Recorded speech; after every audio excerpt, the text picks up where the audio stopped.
Notre Seigneur Jésus-Christ nous enseigne en disant de nous méfier des faux prophètes.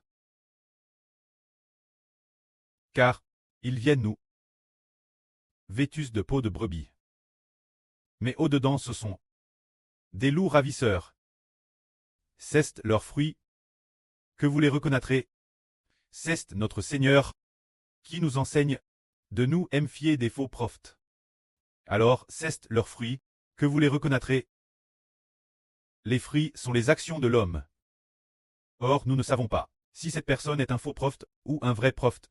L'île nul, on ne peut pas le voir s'il est une bonne ou une mauvaise personne. En regardant simplement son apparence extérieure, mais le Seigneur dit qu'il faut regarder ses fruits pour pouvoir le distinguer. Alors, comment regarder ses fruits? Le Seigneur enseigne que tout bon arbre porte de bons fruits. Mais le mauvais arbre porte de mauvais fruits. Un bon arbre ne peut porter de mauvais fruits, ni un mauvais arbre porter de bons fruits. C'est en voyant le fruit qu'on sait si l'arbre est bon ou mauvais. Ici l'arbre est une métaphore de l'homme pour savoir si cette personne est bonne ou mauvaise. On regarde alors ses fruits pour savoir si cet arbre est un bon ou un mauvais arbre. On regarde aussi ses fruits.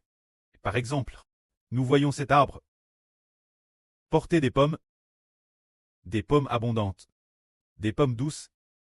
Alors nous voyons que cet arbre porte des pommes. Nous disons « Oh, c'est un bon arbre, c'est un pommier, c'est un bon arbre, ne le coupons pas. » Ensuite, nous voyons un autre arbre, mais nous ne savons pas de quel arbre il s'agit. Plus tard, il produit ce genre de fruits pineux. Ce fruit n'est pas comestible. Et il est toxique. Alors nous savons, oh, que cet arbre est un mauvais arbre. Nous devons le couper. Alors nous, en regardant les fruits, en regardant quel genre de fruits l'arbre porte, nous saurons si cet arbre est un bon arbre ou un mauvais arbre. S'il porte des pommes, des fruits de pommes, alors nous savons, oh, que cet arbre est un pommier. S'il porte un autre type de fruit qui est toxique, si quelqu'un le mange par Monsieur Garde, ce genre de fruit toxique, alors on sait que cet arbre est un mauvais arbre.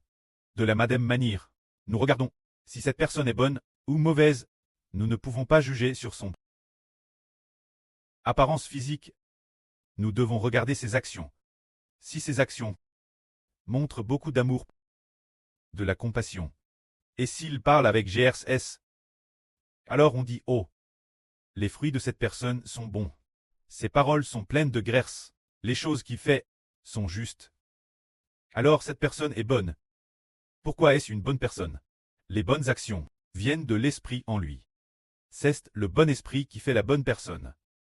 Mais nous devons regarder cette autre personne qui commet l'impudicite, qui adore aussi des idoles, et de plus, qui ment, et qui a fait en secret toutes sortes de méfaits de corruption.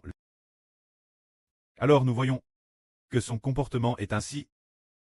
Alors ce fruit est un mauvais fruit. Donc c'est une mauvaise personne. L'intérieur est mauvais. Ainsi nous comprenons qu'en regardant le fruit, on sait s'il est bon ou mauvais. Si quelqu'un dit qu'il est un prophète de Dieu, et si ses actions sont bonnes, et qu'il est plein de compassion, que ses paroles sont pleines de grâce et d'amour parfait, qu'il manifeste un amour parfait, et que de sa bouche, il loue souvent Dieu, sans cesse, avec de beaux chants mélodieux, pour louer Dieu, qu'il consacre également tout son trait, au Précleste et au Seigneur, et qu'il aime profondément ses frères et sœurs. Alors, ses actions sont bonnes, et de plus, les prophéties qu'il prononce s'accomplissent. Alors nous disons qu'il est vraiment un prophète de Dieu, car son fruit est un bon fruit, et les prophéties qu'il a prononcées se sont toutes accomplies, ce qui prouve qu'il est bien un prophète de Dieu. Si quelqu'un dit qu'il est un prophète de Dieu, mais que ses actions sont impures, qu'il adore des idoles, qu'il ment, et qu'en parlant, il ment encore, et qu'il hait ses frères et sœurs, que si on lui demande de louer, il ne vient jamais, et de plus, les prophéties qu'il prononce sont fausses. Alors nous comprenons que cette personne est un faux prophète. Son fruit a RVL Ces actions n'ont pas manifestent la justice d'un prophète de Dieu, ni de bonnes actions. Et de plus, les prophéties qu'il prononce sont fausses. Alors, en regardant le fruit, on sait que c'est un mauvais fruit, qu'il est une mauvaise personne, un loup de guise en peau de mouton. Comme l'a dit le Seigneur, c'est leur fruit qu'on les reconnaîtra. C'est dire qu'un bon arbre ne peut porter de mauvais fruits. Et un mauvais arbre ne peut porter de bons fruits. Le bon arbre fait référence au fait que l'esprit de cette personne est bon. Son esprit est DJ bon. Il est raché. Il est DJ raché. C'est un esprit non de l'Esprit Saint. Alors il est un bon arbre, se dire une bonne personne. L'esprit qui est en lui est un bon esprit. L'intérieur est un esprit DJ raché. Alors ses actions sont justes. Alors si l'esprit en lui est mauvais, est un esprit de psh, alors un mauvais arbre ne peut pas porter de bons fruits. Ainsi un mauvais esprit, un esprit pécheur, ne peut pas avoir. Il est impossible qu'il porte le fruit de l'esprit. C'est un esprit de psh, c'est l'esprit d'un homme mauvais. C'est un mauvais esprit. Alors il ne peut pas avoir les œuvres de Dieu.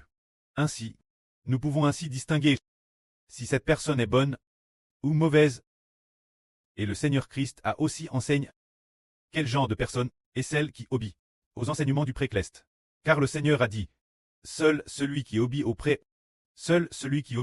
au commandement du précleste pourra entrer dans le royaume des cieux. Le Seigneur a enseigné ainsi. Ce ne sont pas tous ceux qui me disent, Seigneur, Seigneur, qui entreront dans le royaume des cieux, mais seulement celui qui fait la volonté de mon précleste pourra y entrer. En ce jour, beaucoup me diront, Seigneur, Seigneur, n'avons-nous pas prophétisé en ton nom? Et en ton nom, chasse des esprits mauvais, et en ton nom, fait beaucoup de miracles.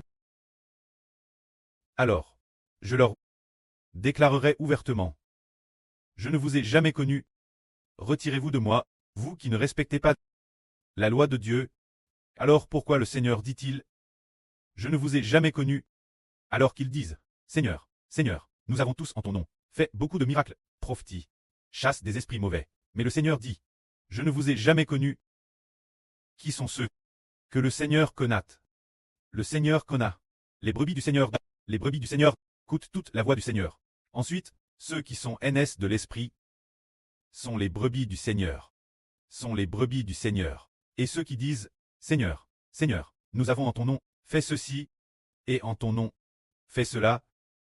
Mais la vie en eux n'a paru la vie de la nouvelle naissance, parce que ils n'ont pas obéi la volonté du précleste. Car la volonté de notre précleste, pour que quelqu'un entre dans le royaume, il doit être un fils propre de Dieu. Comment peut-on devenir un fils propre de Dieu? En croyant l'évangile du Seigneur Christ. Ceux qui sont NS de l'Esprit sont les propres enfants de Dieu. Seul ce genre de personne peut entrer dans le royaume. Alors ceux qui disent « Seigneur, Seigneur », disant partout « Seigneur, Seigneur », mais qui n'ont pas cru le nom du Seigneur Jésus-Christ, n'ont pas non plus reçu la vie de l'Esprit Saint. C'est pourquoi la vie qui est en eux est une vie de psh, une vie de pshach. C'est pourquoi le Seigneur dit « Je ne vous ai jamais connu, retirez-vous de moi, vous qui ne respectez pas la loi de Dieu. » C'est dire le pshach, les personnes qui ne sont pas encore rachetées de l'intérieur. Le Seigneur dit « Je ne vous ai jamais connu. » Mais ceux qui, bien que autrefois ils aient commis beaucoup de péchés, mais qui ont fait la volonté du précleste, la volonté du précleste est que par la crucifixion du Seigneur Christ, les péchés soient pardonnés, et aussi par la volonté du précleste, et aussi par le Seigneur Jésus-Christ, par la foi au nom du Seigneur Jésus-Christ, pour que l'homme, en croyant au nom du Seigneur Christ, soit racheté et devienne une personne de l'Esprit Saint. Alors, si quelqu'un croit au nom du Seigneur, obéit au enseignement du Seigneur, s'accroche fermement au nom du Seigneur, et est bâti au nom du précleste et du Seigneur, et recherche promptement la vie donne par le Seigneur Christ.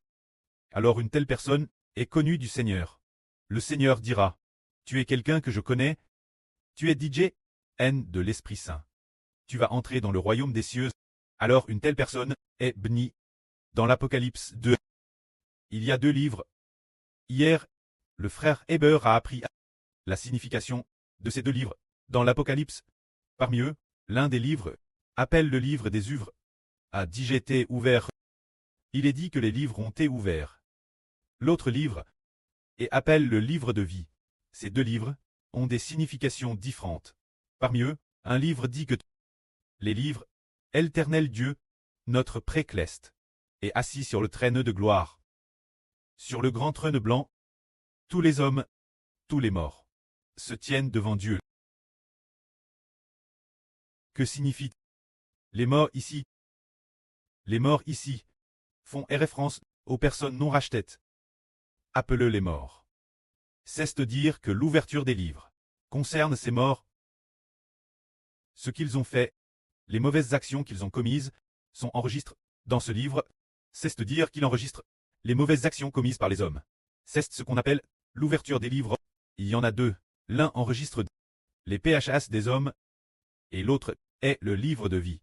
Alors, enregistrant les PHS des hommes, ces personnels devront toutes, selon les livres, les personnes qui y sont inscrites, le contenu, selon le mal qu'elles ont fait. Très juge, alors quelles personnes verront leur PHS très enregistré dans ces livres celles. Ce sont les morts. Mais alors les morts, qui sont-ils? S'agit-il de personnes DJDCDS? Non. Les morts dont on parle ici ne signifie pas qu'il s'agit de personnes DCDS. Mais cela signifie que cette personne n'a pas cru au Seigneur Jésus, qu'elle est non-croyante et est appelée morte. Ou bien elle croit.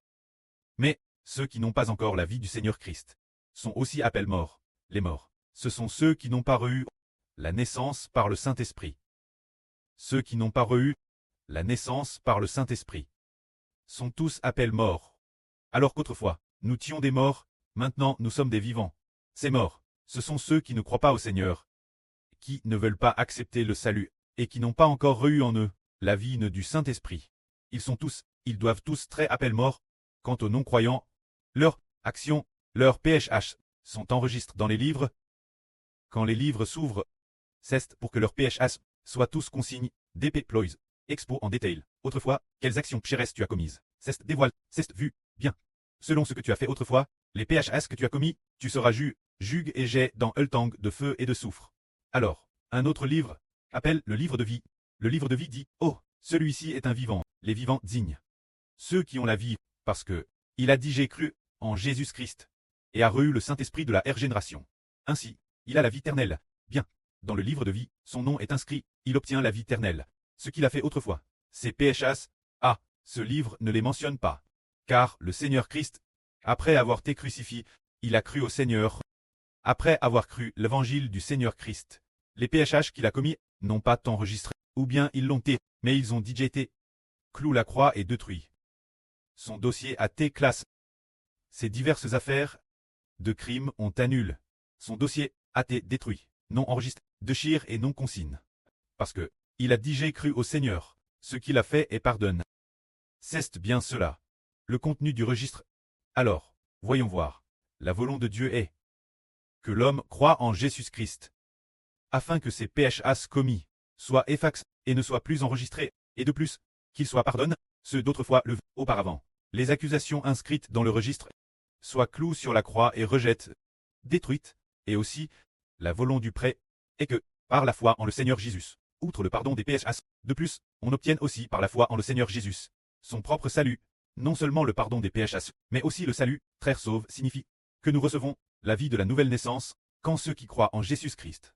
Et puis, la vie du Seigneur Jésus-Christ tombe sur ceux qui sont comme la bonne terre, ils sont des vivants. Leur nom sera écrit dans le livre de vie, ou le livre de vie de l'agneau. De telles personnes pourront entrer dans le royaume des cieux. Se dire croire en Jésus, recevoir la vie de l'Esprit Saint. Ceux qui ont cette vie pourront entrer dans le royaume des cieux. Les non-croyants, qualifiés de morts, ne peuvent pas entrer dans le royaume des cieux. Que la gloire soit auprès et au Seigneur. Amen.